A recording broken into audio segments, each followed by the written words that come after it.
is just as deceitful as mom. He's just a little concerned that he will get caught. Mother consoles him and says, hey, don't worry about it. If anything comes down, it'll come down on me. No big deal. I'll take the heat for you.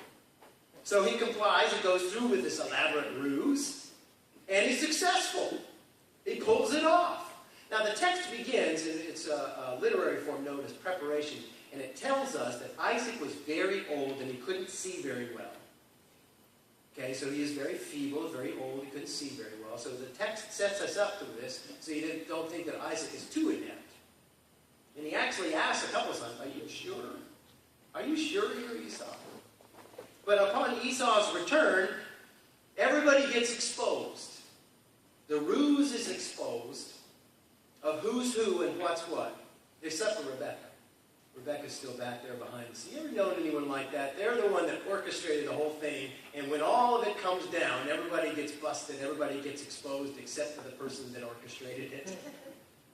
You ever had that happen to you? It's like, man. So Esau's had enough. You know, he makes well enough known that he's going to kill Jacob. And it's so widely spread that it gets back to Rebecca, his mother, that this is what he's going to do.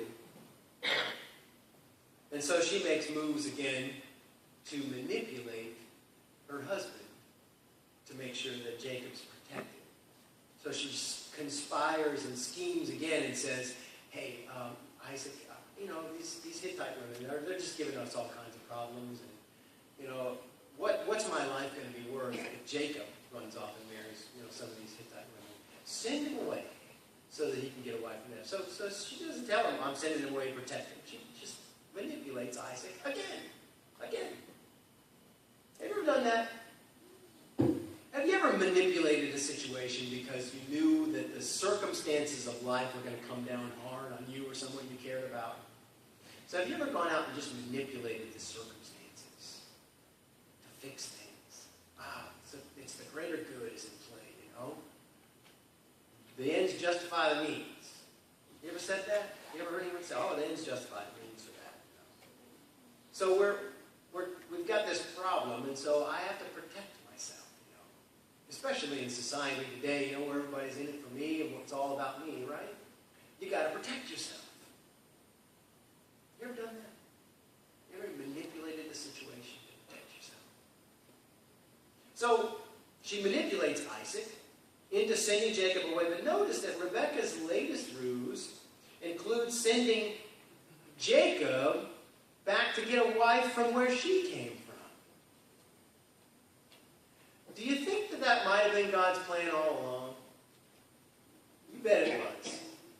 You bet it was. Remember we talked a couple of weeks ago about how Abraham sent away his servant away to the land where he came from to get a wife from there, for Isaac, rather than have Isaac marry someone locally. And we talked about that if Isaac had married someone locally, that the people of the land would have had a claim on the promised land. And there would have been, when Israel returned from their 400 years of bondage, there would have been this dispute about whose land it is. It's like, what are you doing? Wait a second, you know, you're relatives of us here. It's all of ours. This was God's plan all along, my friends. God's not just sitting back in this place that we call heaven with his hands like this going, oh, I hope they don't do that. Oh, you blew my plan. Think about it. God is sovereign. He sovereignly controls what happens.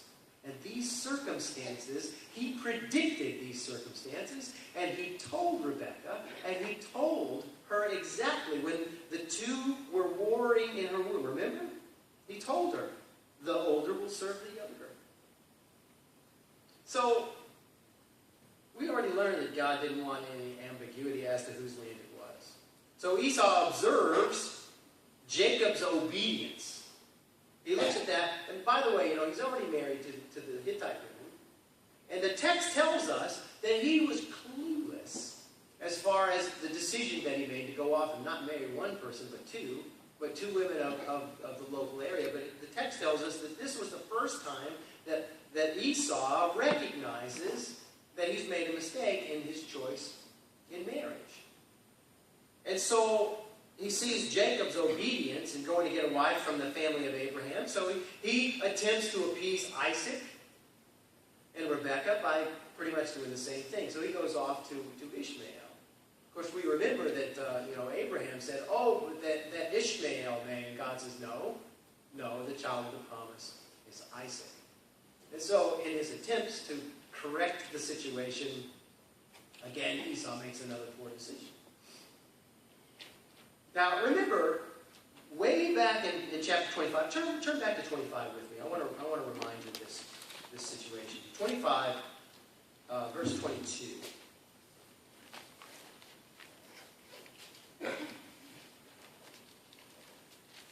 Chapter 25 of Genesis, verse 22 says, "The children struggled together within her," Rebekah, "and she said, 'If it is thus, why is this happening to me?'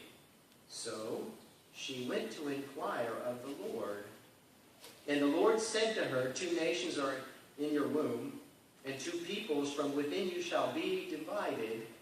The one shall be stronger than the other. The older shall serve the younger.'"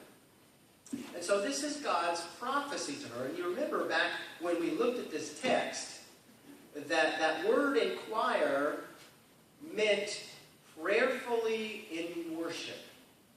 And so there was a problem with the pregnancy.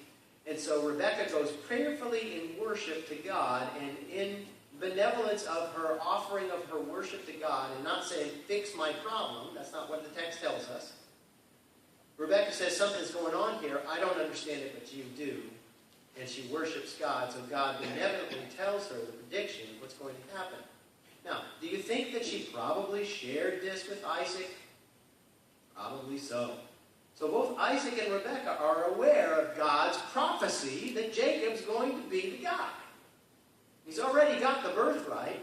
And so here what we see in play is Isaac is actually trying to thwart the plan of God by sending him out to give him the blessing. But God's eternal, perfect plan that's in play is brought about through flawed humanity. Anyway. So, in response to God's benevolent revelation, pursuant to that inquiry, Rebekah decides to take matters into her own hands. So she gets this prophecy, you see, and so she goes about making it happen herself. Now God's plan came into play, and it played out exactly the way that it should. But have you ever done that? Have you ever been smack dab right in the middle of God's purposes and known exactly what the play is, known exactly what's supposed to happen, and then immediately grabbed the reins and said, "I know how I can make this happen"? I have. And God has been merciful enough to whack me in the back of the head with a 2x4 on more than one occasion to remind me that it is He that's in control. And that it's not me that's going to bring about His plan, but it's Him. It's Him. Do we ever do that? Do we ever try to bring about God's plan by manipulating circumstances? Oh, it's God's will, so we go about doing that. Think about that. I want us to take just now a few minutes to group up, and I've got a couple of pages of this, so we've got 5 groups, and if I could get someone to help me distribute these, if we'll just clump up in groups of maybe 5 to 7. And if y'all